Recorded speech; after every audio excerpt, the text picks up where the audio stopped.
So the new iPad is just as good looking as it was before with its glass aluminium design, and while it might be slightly thicker and heavier than the iPad 2, it packs in 4 times as many pixels, coupled with a 5-megapixel camera, 1080p video and 4G connectivity, and that's all for the same price as the iPad 2. And the new iPad's 2048 by 1536 pixel Retina display is impressive. Colours are a lot more accurate and punchier with pure whites and deep blacks. And at 264 ppi, the pixel density is pretty high, so individual pixels are practically non-existent.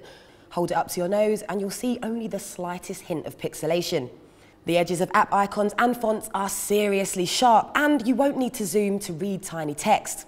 When you go back to the iPad 2, you can't help but notice those unsightly pixels. If you import photos like these taken on Nikon's D5000, every bit of detail is detectable, whether it's a slight autofocus hiccup or every single pore on your subject's face. Fast motion on the Retina display is handled flawlessly, be it from a game such as Air Supremacy or a 1080p video from iTunes. The iPad, however, still has a 4:3 screen. For reading, that's great, but it means films are either sandwiched by black bars or cropped to fit. There's no Siri virtual assistant living inside the iPad either. Instead, it exclusively packs dictation. The quick brown fox jumps over the lazy dog. So whenever you would normally type, you can now speak. It's incredibly accurate in quiet surroundings, but needs a good data connection to work. Now, most apps aren't yet optimized for the Retina display, but the iPad handles scaling impressively well. Apps that are optimized for the Retina display look amazing, especially iPhoto. Zooming in to find detail is pin sharp and reveals the slightest discrepancies, while applying effects are noticeable in real time. Now, before launch, rumours pointed to the A6 quad-core processor, but instead we got the A5X and quad-core graphics. Now, with 4 times the number of pixels to push, the iPad needs twice the graphical power of the iPad 2.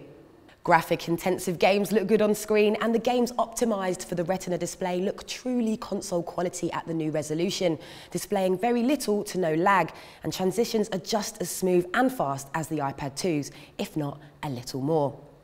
Now, with apps increasing in size to accommodate the screen and HD movies taking up as much as 3 to 5 gig with no storage expansion, even the 64 gig model will struggle.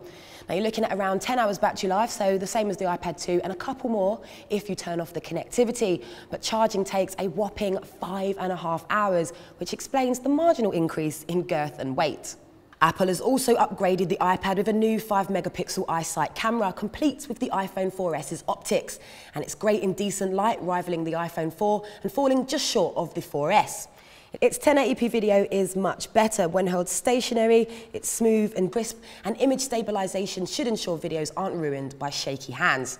Turn the lights out though, and pics and videos are noisy, and there's no LED photo light to improve the situation. The front VGA camera does the job for video calling, although the 1080p 2-megapixel cams of some rivals will pull up more detail. And the new iPad may support 4G connectivity, but it's not supported here in the UK. But thanks to HSPA+, you can achieve 3 times what the iPad 2 can muster.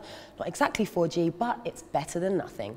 So there's not much more to the new version. There's no HDMI or USB port or SD card slot, but all can be added via the 30-pin port. But the new iPad is without a doubt the best tablet you can buy right now. The Retina display is incredible. Chuck in a fantastic selection of apps, brilliant camera functionality, and impressive performance and battery life, all for a price that undercuts most of the competition, and you're looking at the best tablet on the block.